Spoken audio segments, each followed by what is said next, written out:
Meta and LinkedIn, they both target by audiences, by who someone is.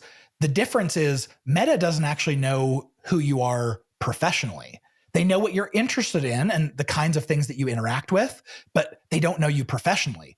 LinkedIn, on the other hand, they have a monopoly, as far as I'm concerned, on your professional data. They know every job you've worked at. They know your title, what size of company those are, which industry. They know the skills that you've listed on your profile and the groups that you're a member of. They know all of this stuff. So yes, Meta is probably about a third of the price per click, meaning that if you're getting some kind of a lead, let's say, someone to sign up for a webinar, your cost per conversion is going to be about a third on Meta as it is on LinkedIn.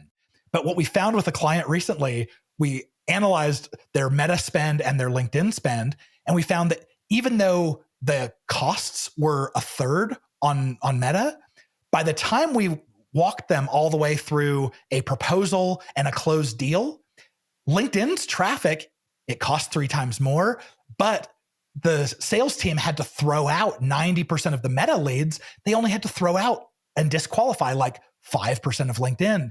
And so now, even though the costs are higher on LinkedIn, we ended up with an ROI that was 2.5 times higher than Meta was. So your upfront costs are not everything. It's so much more about the quality that you get out of the back end. And I think that we can't stress that enough, especially when you're dealing with service-based businesses where it's not about the initial lead form, right? But it's about what happens afterwards. If you're not looking what's happening down the funnel and at the end, and then bringing that back to your campaign, then you're missing the whole point.